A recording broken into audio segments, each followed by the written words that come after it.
Dear my student, I think all of you are okay and enjoying your time with your parents and family member during this corona crisis. Now I am going to deliver my lecture. Today topic is acute hepatic failure and OSPE and SEQ over the whole hepatobiliary system. Before going to discuss about the hepatic failure, I want to tell about something for general concept of the acute liver failure. It is also called the fulminating liver failure or acute liver failure. Fulminating liver failure or acute liver failure. Now, general concept. You should know about the general consideration or concept before going to read about a disease. What is the function of the liver?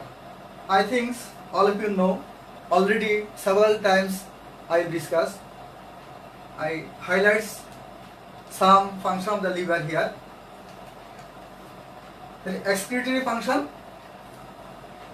synthetic function, metabolic function, and abnormal hormonal metabolism. These occurs. Every function is impaired in case of hepatic failure. So what is excretory function? Normal excretory function. Normally liver excrete bile salt, cholesterol, bilirubin.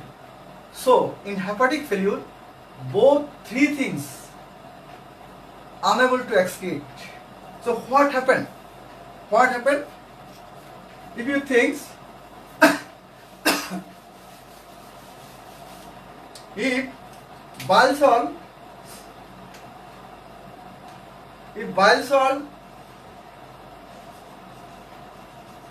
cannot excrete from the liver through the bile duct into the intestine, what happened? There is bile salt retention. Bile salt retention in blood and stimulate the cutaneous nerve ending and producing pruritus. So if bile salt cannot excrete, it producing pruritus. Another important things happen. You know, bile salt or bile acid helps in digestion of the fat and also the absorption of the fat soluble vitamin A, D, E, K.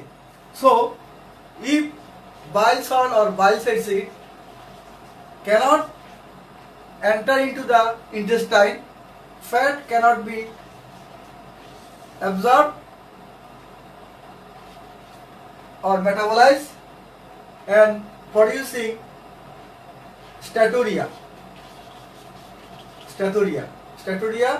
And if vitamin A, D, E, K not absorbed, it producing deficiency of vitamin A, D, E, K deficiency sign syndrome. So if you think bile salt cannot excrete, it producing three things: pruritus, fat malabsorption, and deficiency sign of vitamin A, D, E, K. What about cholesterol? Cholesterol retention into blood producing hypercholesterolemia and of course bilirubin. What about the bilirubin? Bilirubin must excrete through the bile duct. If it cannot excrete it, what happened? Which type of bilirubin? Is it unconjugated or conjugated? Of course, it is conjugated because there is no pathology for conjugation. Conjugation normal. So there is increased conjugated bilirubin.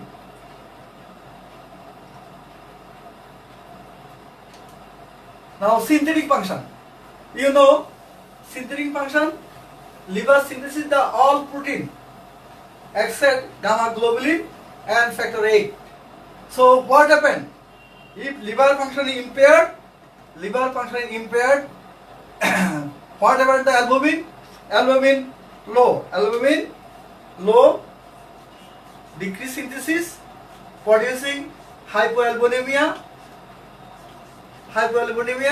and reduce the plasma osmotic pressure and give rise to edema, ascites. And also coagulated factor synthesis by the liver.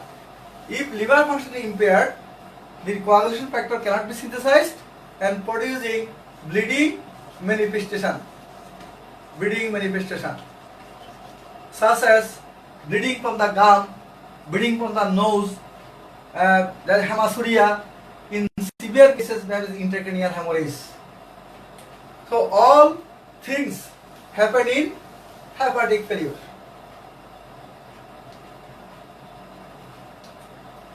Metabolic function. Of course, metabolic function impaired. If metabolic function impaired, its locus cannot be metabolized, producing hypoglycemia. If fatty acid synthesis metabolism impaired, it gives rise to increased cholesterol level in blood, and drug metabolism is impaired. It produces drug toxicity in the blood. If mainly what happened?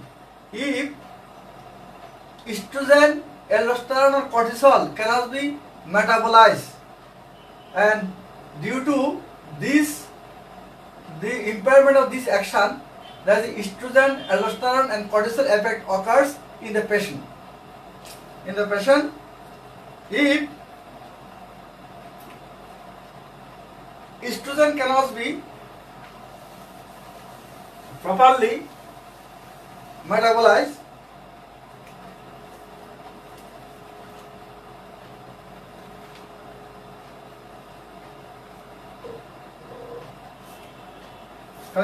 what happened?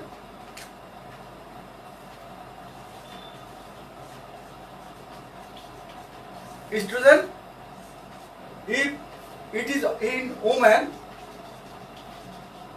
it produces estrogen. It produces in woman. What happened? Estrogen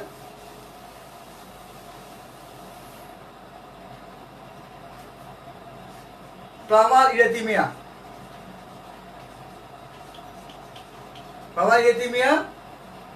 and it occurs in both sexes, and also the alopecia of the pectoral region and axillary region. And if testosterone can be metabolized by its increased level in the woman, what happened? It producing breast atrophy and amenorrhea. And when elevated estrogen occurs in the man, it producing gynecomastia and testicular atrophy.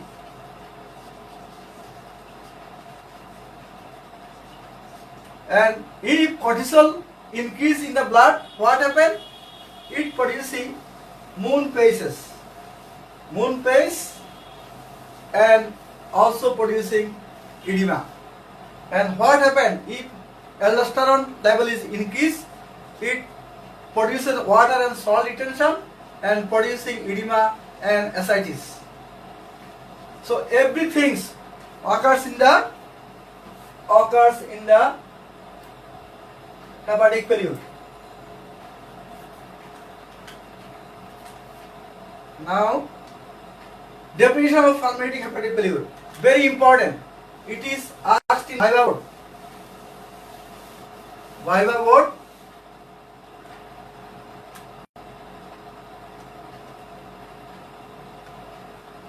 Currently, accepted definition is still done. Before going to definition, you have to know what happened in the liver. There is hepatocyte in the liver,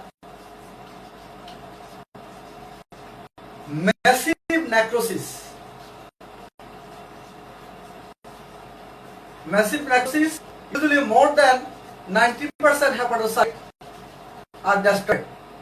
And if this more than 90% or 90% hepatocyte destruction occurs, in this situation, patient develop acute fulminating hepatic failure. Hepatic failure. And in hepatic failure, the both of the function, both means there is all functions, synthetic, excretory, and detoxifying action. So synthetic, excretory, detoxifying function of liver are impaired, and manifestation of this deficiency, impaired pathology occurs in a hepatic failure. So, if we ask you in Viva board, define acute fulminating hepatic failure or acute hepatic failure, you should write down in this way. This currently accepted definition in Children, biochemical evidence of acute liver injury usually less than 8 week duration. You should remember, this is less than 8 weeks. Very important. Less than 8 weeks. No evidence of chronic liver disease. Very important. No evidence of chronic liver disease or persistent liver disease. And third number is hepatic based coagulopathy. This hepatic based coagulopathy has two components. One component, it is defined by the prothrombin time and INR. If prothrombin time more than 15 seconds or INR more than 1.5 seconds, 1.5 more than 1.5 second, 1.5, and it is not corrected by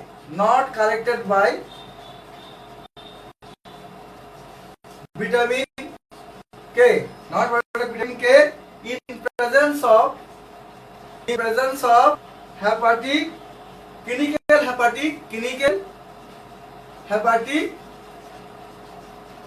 hepatic encephalopathy.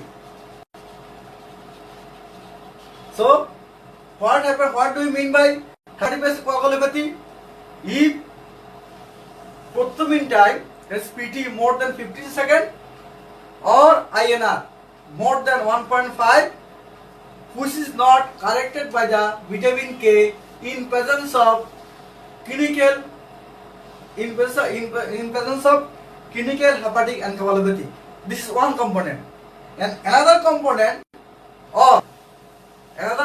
is if PT more than 20 seconds or INR more than 2, regardless of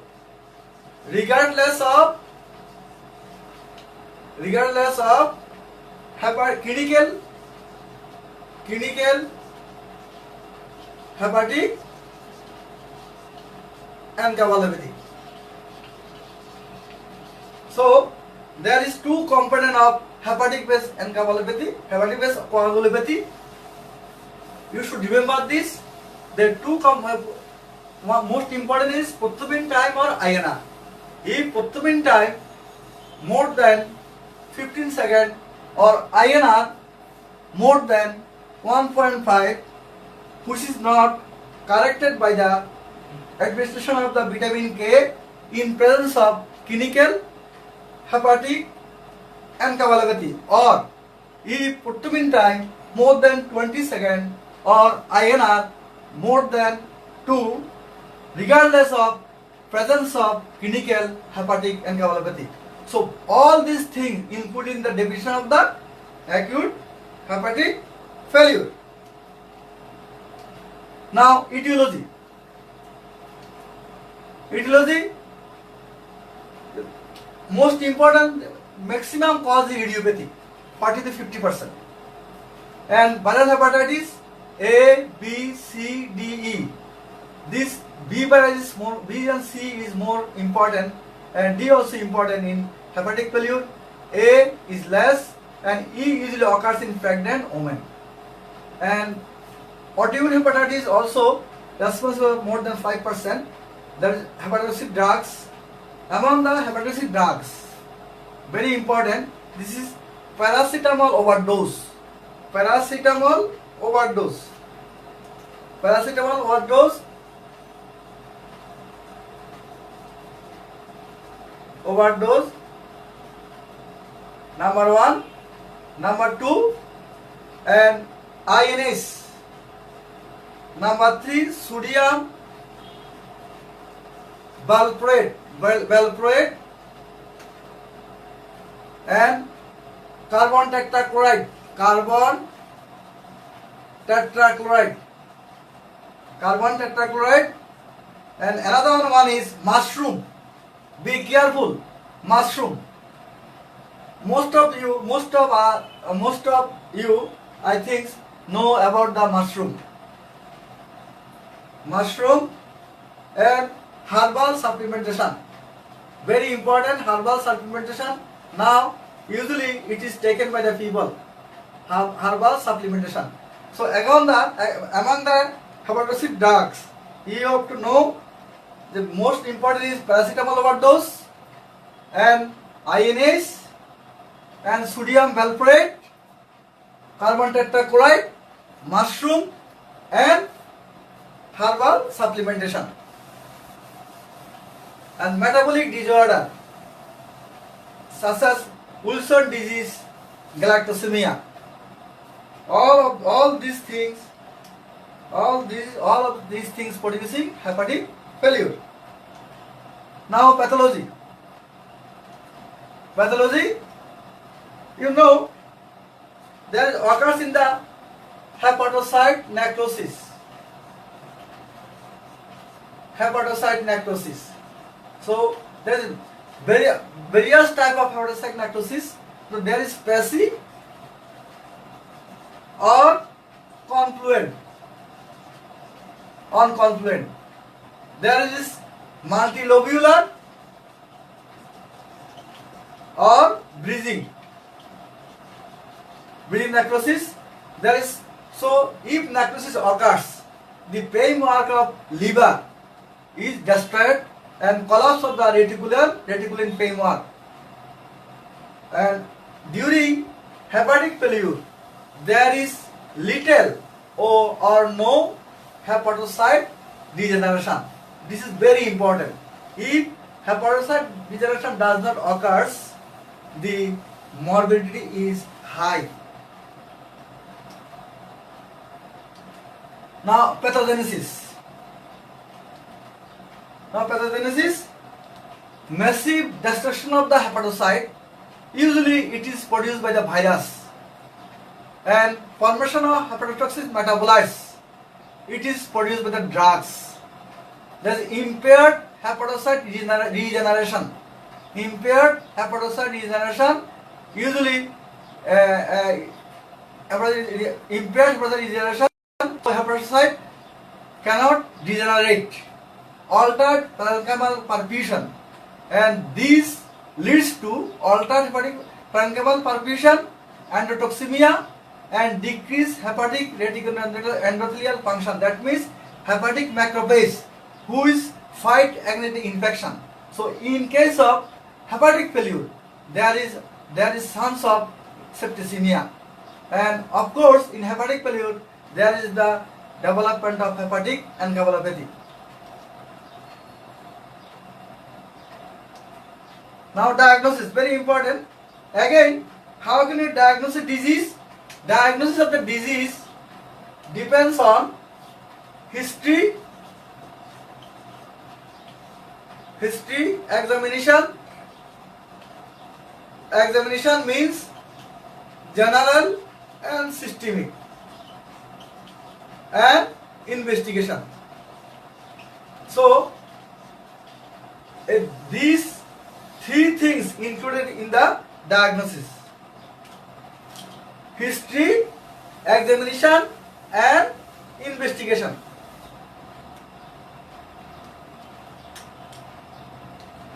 Now history. History, if in case of hepatic failure, we can divide the history into general sign symptom,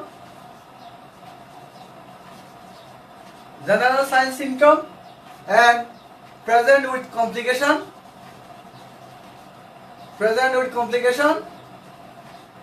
and history of risk factor. So these are the presentation. History, from history.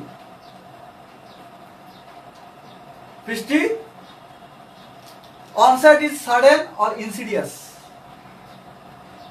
Presentation, usually general sign symptom, usually previously healthy child, very important. Previously healthy child means child has no any previous liver disease, very important. Previously healthy child present with jaundice less than 8 weeks, very important. Jaundice less than 8 weeks. And associated with fever, anorexia, vomiting, abdominal pain, abdominal distension, that means ascites. It is general sign symptom. Now, may present with complication. Hepatic encephalopathy, coagulopathy. So, what are the features of hepatic encephalopathy? Hepatic encephalopathy features. One is irritability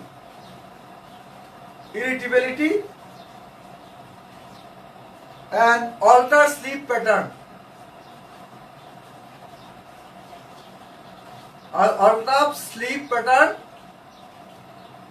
Number 3, behavioral changes.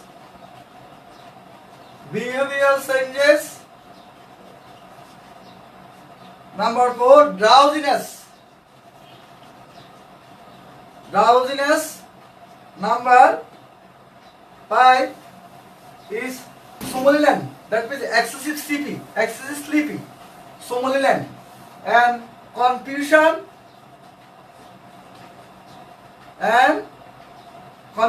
convulsion,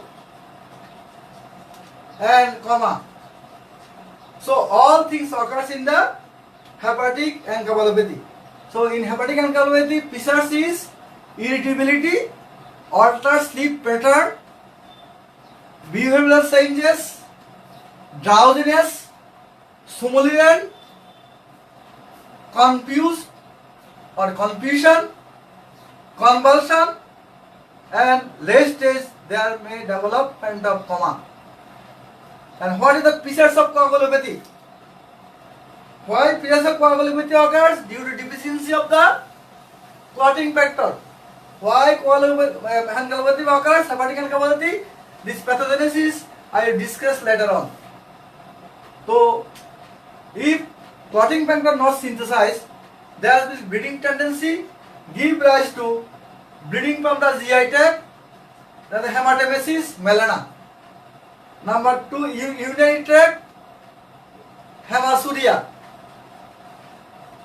And from brain, CNS, there is intracranial hemorrhage. So bleeding occurs from any side. Very important. Features of coagulopathy in hepatic failure. Now history of risk factors. Risk factor means etiological history. Very important for diagnosis of hepatic encephalopathy, to identify the cause and for treatment purposes. So viral hepatitis in A virus, B virus, C virus. Most important B and C. Drug history, paracetamol overdose, sodium valproate. Sodium valproate usually we given in the epilepsy. And of course, family history of liver disease such as Wilson. This should be asked for know the etiological purpose. Now examination. Again, examination divided into the general examination and systemic examination. In systemic examination, you include abdomen and CNS. If you not mention the CNS examination, your marks will be reduced. Important very CNS examination because it depends on the stage of hepatic encephalopathy.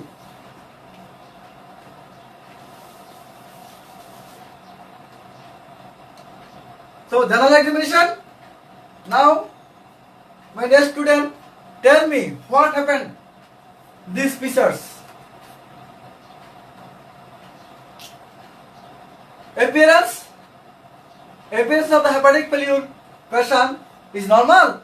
Yes, not. Of course not.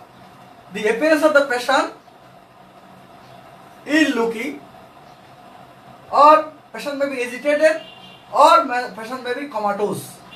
Jaundice. Jaundice, there has been moderate to severe jaundice. Why jaundice occurs? Because there is hepatocyte necrosis.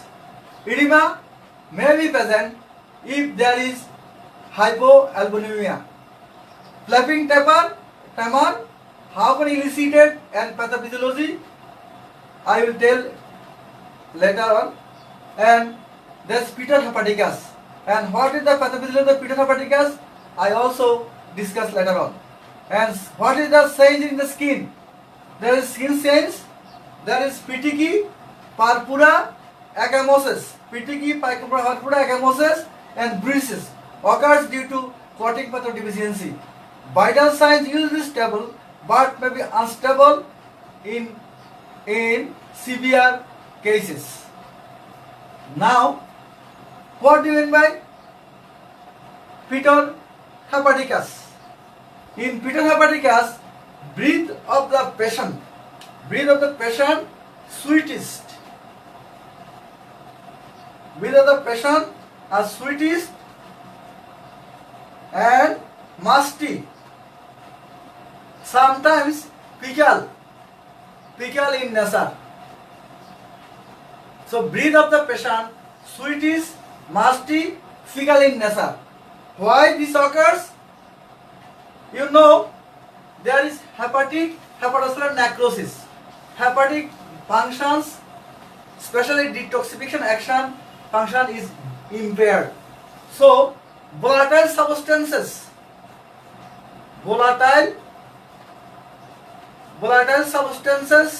such as dimethyl sulfide,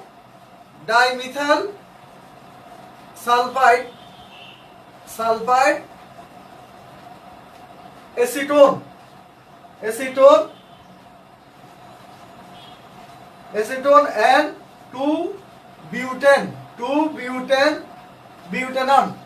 So these volatile substances, dimethyl sulfide, acetone and 2-butanone, these things are bypass the liver.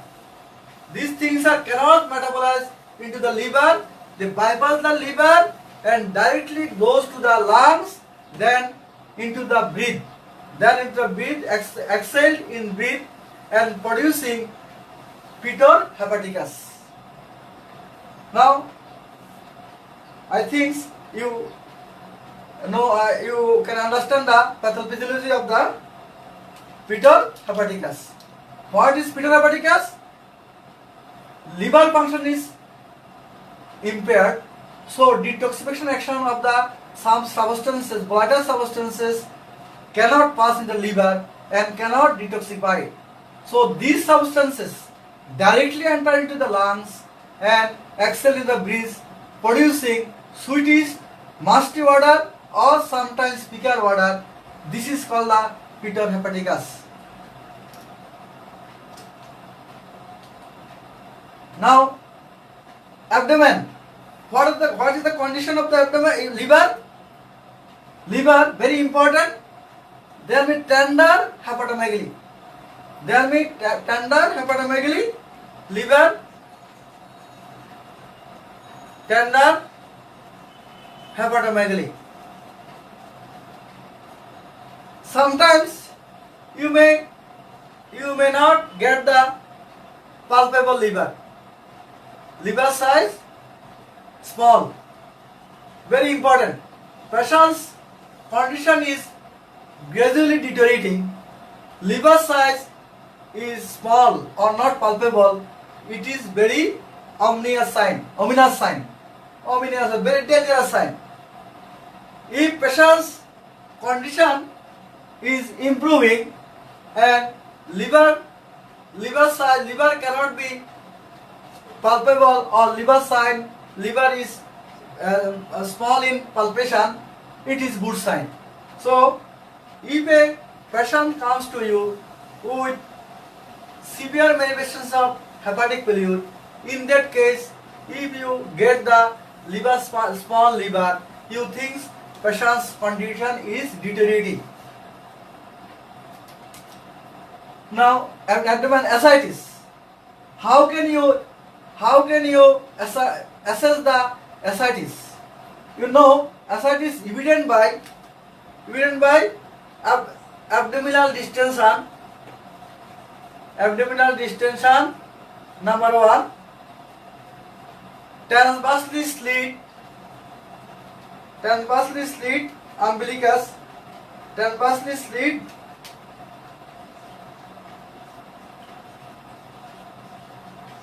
umbilicus and everted umbilicus and fluid thill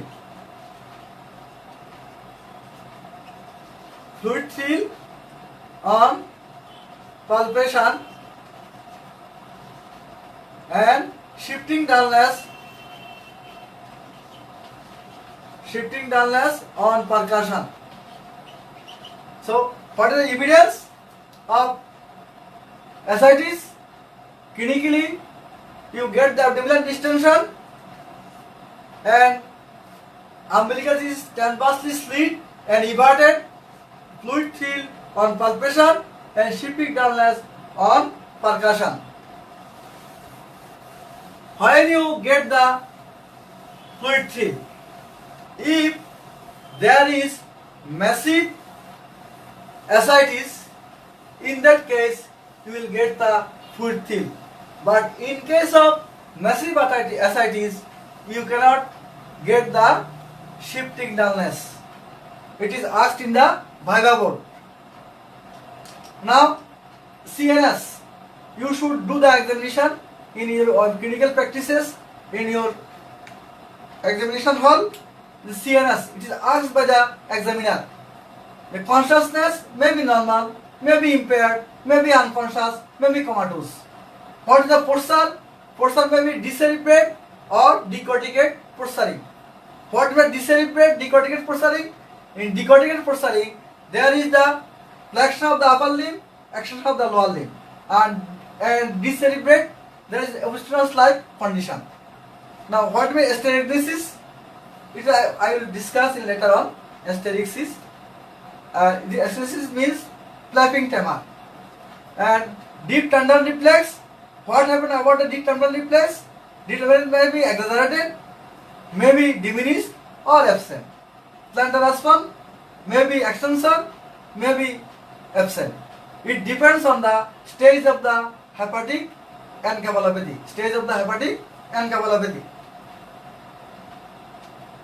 Now, investigation. Again, investigation can be divided into the routine investigation. Number 2, investigation for diagnosis. Number 3, for etiology. Number 4 is complication, and for confirmatory investigation. And these 4 to 5 heading we have discussed here. So in hepatic failure, what is the routine investigation? Routine complete blood count with peripheral blood film study. What will you find? There may be anemia, hemoglobin may be reduced, there may be leukocytosis, TC may be increased if infection, there may be platelet count may be reduced but thrombocytopenia if there is hypersplenism. So in complete blood count, hemoglobin may be reduced, TC may be increased by leukocytosis if infection presents, platelet count may be reduced if hypersplenism. Very important is diagnosis. For diagnosis, liver function test. Serum bilirubin elevated. Serum bilirubin usually elevated. Serum aminotransferase AST ALT elevated, and investigation for coagulopathy APTT PTINR also prolonged. And for etiological marker, for viral marker hepatitis A virus, you should do the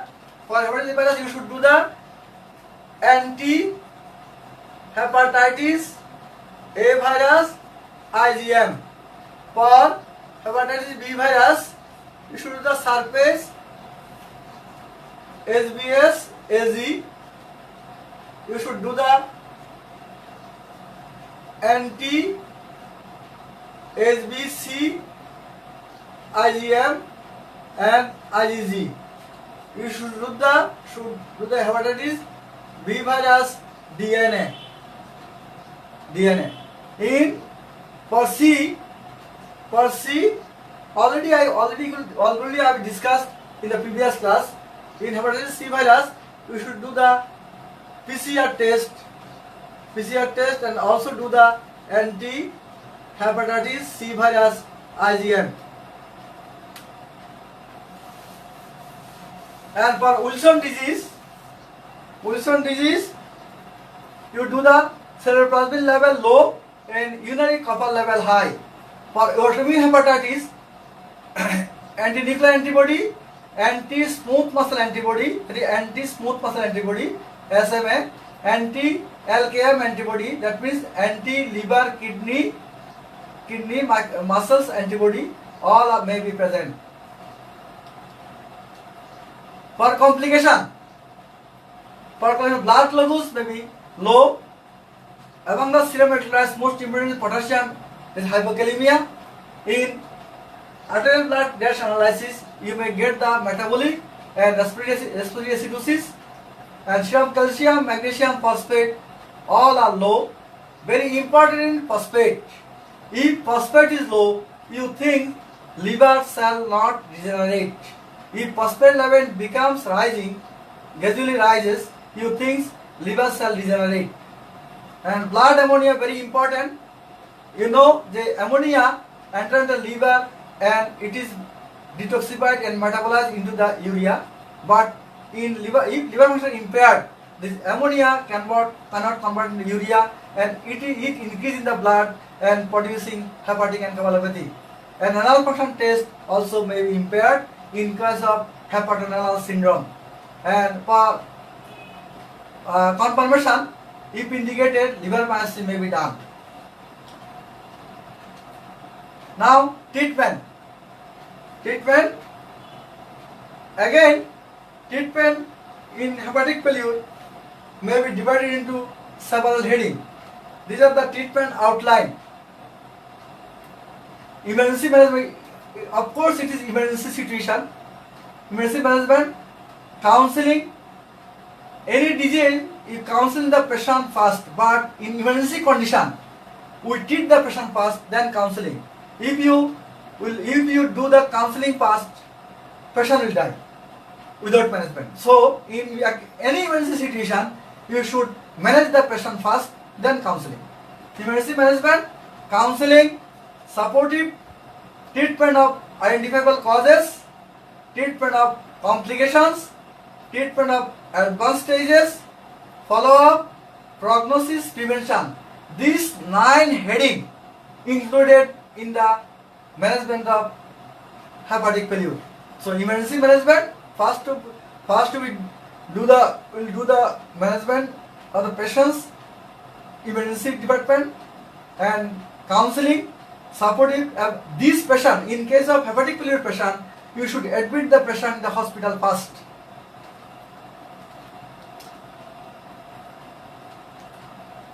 This is the emergency management. What is the emergency management? Rapid assessment. How will you assess the patient? By the assessment of vital sign, very important. Vital sign and consciousness level by the Glasgow Coma Scale. So rapid assessment of vital sign and consciousness level by the Glasgow Coma Scale. And of course you should resuscitate the patient if needed, because patient may be in shock. In that case, you should resuscitate the patient by ABC care.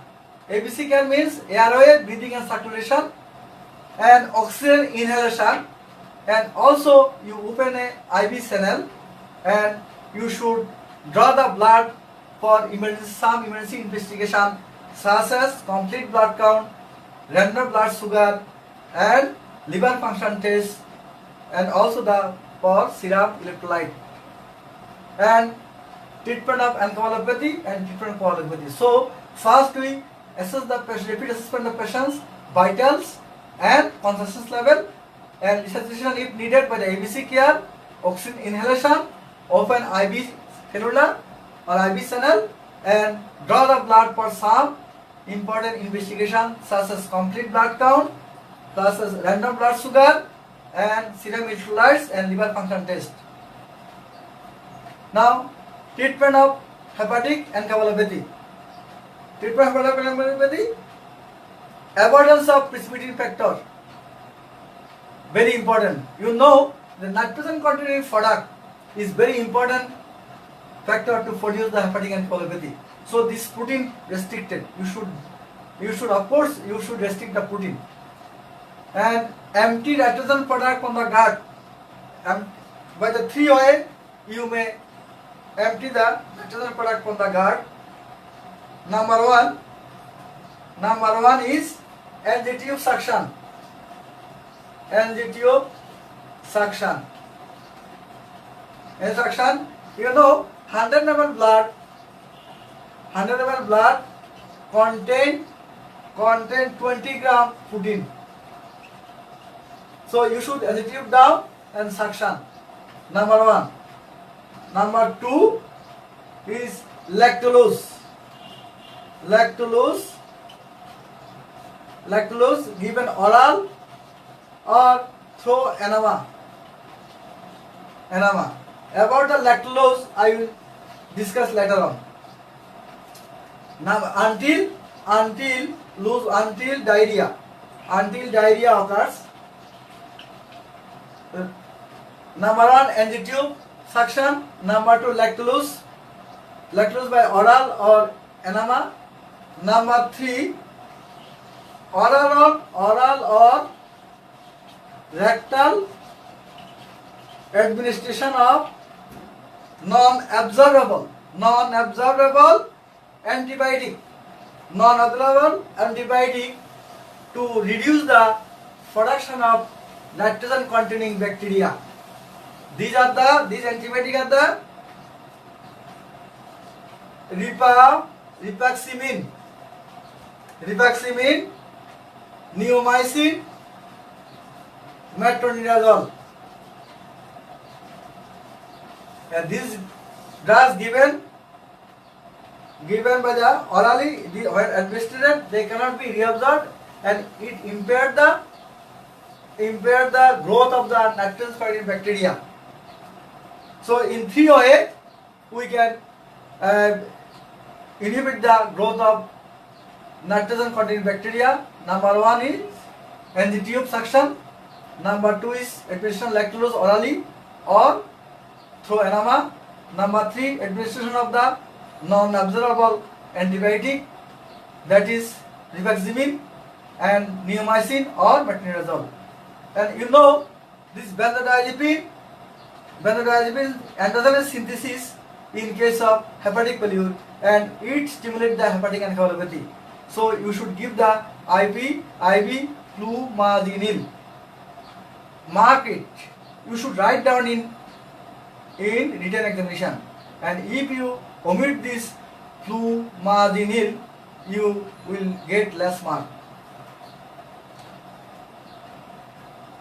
Now, what do we? How lactulose act? Lactulose. It is asked in Viva board. How lactulose act? In lactulose, it is the disaccharide. It is the disaccharide, non-absorbable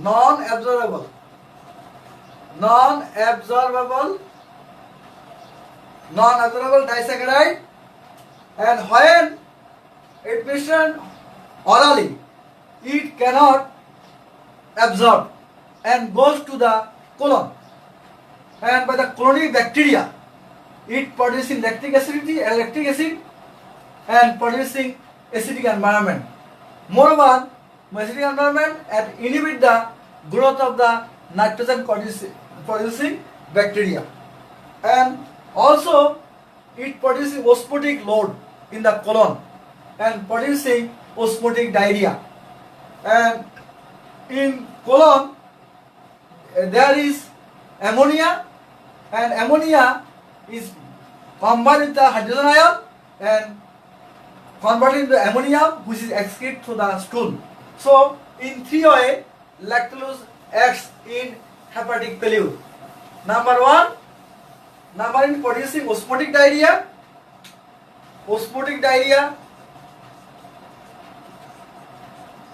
How it produces osmotic diarrhea? Because non-absorbable lactulose in colon producing osmotic load and draw the fluid into the lumen of the colon and producing osmotic diarrhea. You know, the constipation is one of the important factor to produce hepatic encephalopathy. So osmotic diarrhea, if occurs, constipation prevented, hepatic encephalopathy may be prevented.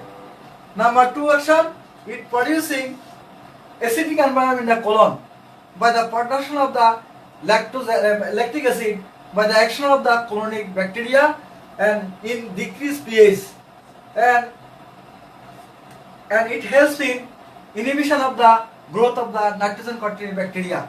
Number 3 action is in colon there is ammonia in combining the hydrogen ion and producing ammonium, which is excreted into the stool. Very important, which is asked in the Viva board, or sometimes it is given in short note. Now treatment of coagulopathy. Injection vitamin K, K1, infusion of the fresh frozen plasma, cryoprecipitate, platelet, activate factor 7, prothrombin complex concentrate, and you may do the plasmapheresis. So, if patient present with hepatic encephalopathy, you give the vitamin K, fresh frozen plasma, cryoprecipitate. If thrombocytopenia, you give the platelet, activated factor is severe coagulopathy, activated factor 7, and prothrombin complex concentrate. And if not improve the patient, you may do the plasmapheresis. Now counseling. Remember the counseling I done after giving the emergency treatment. Counseling about the nature and course, treatment option, and outcome of the disease. I think all even know. And supportive treatment. Diet protein restricted. And fluid restriction 70% of the daily requirement. Otherwise patient develops SEER syndrome of inappropriate radiation secretion.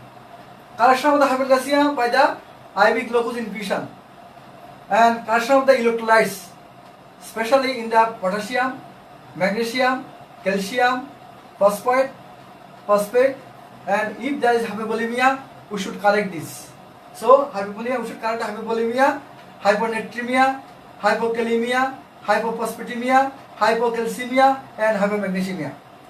All things should be corrected, and all impaired of these electrolytes occurs in the hepatic failure. If you not treat this electrolyte imbalance, there will be convulsion and patient condition gradually deteriorating. Now, prevention of zeatic bleeding by the H2 blocker, prevention of infection by the injection cefotaxime plus injection flucloxacillin, and temporary liver support, biological liver support devices. This prevention of infection, the infection is common in hepatic failure. So you treat the patient by the non-hepatotoxic drug. Usually infection occurs by the, what infection occurs? There may be septicemia, there may be pneumonia, there may be peritonitis, there may be urinary infection. Common organism is Staphylococcus aureus and epididymitis. Staphylococcus aureus and Staphylococcus epididymitis. For this bacteria, we should give the combination antibiotic, injection cefotaxime plus injection flucloxacillin. And temporary liver support, that means liver dialysis. This is biological liver support device. This, what is this? It is a cartridge containing liver cells or porcine hepatocytes, and it removes the toxic chemical substance from the body and helps in the temporarily helps in the maintain the liver function. Now, treatment of complication. Treatment should be done accordingly. Cerebral edema, advanced coma, respiratory failure, hepatorenal syndrome. How to treat the cerebral edema? By the 30% elevation of the bed, 30% elevation of the bed, and fluid restriction, IV mannitol 5 ml per kg per dose, very rapidly. And if patient develop convulsion, in that case we give the IV phenytoin. And treatment of advanced stage 3 or stage 4 hepatic coma, orthotropic liver transplantation. Treatment of identifiable causes, acetaminophen. If paracetamol overdose, you give the N-acetylcysteine. For Wilson disease, you give the penicillamine. For B virus infection, you give the interferon alpha plus lamivudine. And new drug, anti-Cavir. Now new drug introduced in the Nelson anti-Cavir. And autoimmune hepatitis, prednisolone. And if herpes simplex virus hepatitis, in that case you give the acyclovir. If enteroviruses, you give the fleconazole. And if mushroom, you give the penicillin. Now follow-up, clinical follow-up, lab follow-up. Clinical follow-up, clinical monitoring of the vital sign, consciousness level by the Glasgow Coma scale, and follow up the complication, coagulopathy, encephalopathy, infection, serial measurement of the liver size, output input out, and also the liver function test, RBS and serum electrolytes. And prognosis. Prognosis depends on the etiology. Overall mortality is 70%. And you have to know the acetaminophen, that is paracetamol overdose, and permanent hepatitis virus infection, survival rate is 90%. Very good. If paracetamol poisoning or hepatitis A virus infection, survival rate 90%. And some patients may have sometimes recovery 40% in case of idiopathic form or acute onset of Wilson disease. But if patients is on stage 4, extremely poor, and cause of death is brainstem herniation. Very important, brainstem herniation. Now, poor prognosis. If age less than 1 year, jaundice more than 7 days before onset of encephalopathy, multi-organ failure, stage 4 encephalopathy, and dialysis before transplantation, and lab finding is serum bilirubin more than 17 mg/%, in curcumin time more than 90 seconds, if INR more than 4, INR meaning international normalization ratio, low factor 4 levels, and plasma ammonia concentration more than 200 micromole per liter. This if occurs in the patient, this is a poor prognosis, indicate poor prognosis. Now I tell about something, the hepatic encephalopathy. pathogenesis, increased serum level of following substances produce CNS function, that is ammonia, pause neurotransmitter, amines, increase GABA receptor activity, endogenous benzodiazepine-like compounds. If these things are responsible for leads to the hepatic encephalopathy. Ammonia, pause neurotransmitter, amines, GABA receptor activity, endogenous benzodiazepine-like compounds. These are the diabetic picture. They from food, protein, and also from blood, drugs, bacterial action, source of nitrogen. So from this, the nitrogen enters into the intestine. From intestine goes to the liver, but liver is impaired. The nitrogen cannot be metabolized. The ammonia cannot be converted to urea, and it bypasses the liver and goes to the hepatic systemic circulation and goes to the heart, and from the heart goes to the brain and produces cerebral disturbances. Now, aggravating factor: high protein diet, GI bleeding, bleeding contains protein, constipation. Constipation leads to the nitrogen producing production of nitrogen producing bacteria. Infection, drugs, sedatives, diuretics, rapid paracentesis, uremia, hypovolemia, electrolyte imbalance, especially in the hypokalemia, all things aggravate the hepatic encephalopathy. So high protein diet, GI bleeding, constipation, infection, and drugs, sedatives, diuretics, rapid paracentesis, uremia, hypovolemia, metabolic electrolyte imbalance. And stage of hepatic encephalopathy, very important. It is written in the textbook. I think you will read from the textbook and asked in the Viva board, what is the condition of the reflex? If you answer this, it depends on the stage of the hepatic encephalopathy. It may be accelerated, it may be diminished, it may be absent. Absent in case of coma, stage 4. Diagnosis same. History of jaundice of viral hepatitis and pictures of encephalopathy, pictures of hepatic failure, pictures of coagulopathy. Already I discussed. And also history of persistent factor, risk factors, and etiology factor. So diagnosis depends on the history of jaundice or history of viral hepatitis associated with the pictures of encephalopathy, pictures of hepatic failure, pictures of coagulopathy, pictures of precipitating risk factors, and history of etiology factors. And examination, general examination, systemic examination, CNS and abdomen, all are same in case of hepatic failure. Investigation treatment same as hepatic failure. Now question: how does lactose act? Already I described. Peter hepaticus already I told.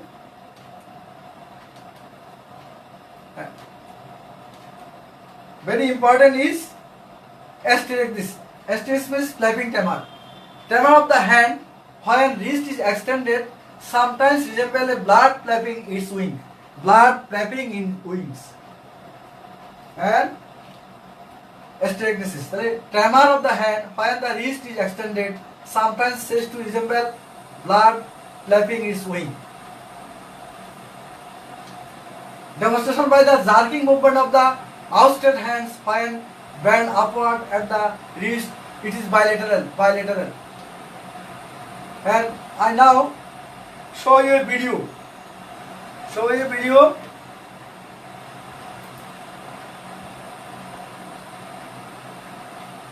This is the flapping tremor. This is the method. How can you elicit the flapping tremor?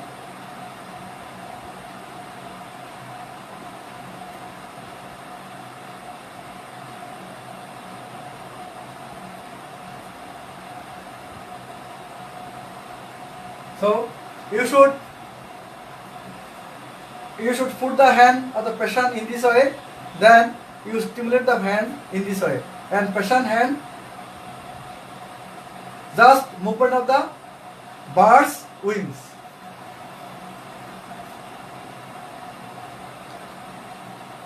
Defect in the abnormal function of the diencephalon motor centers,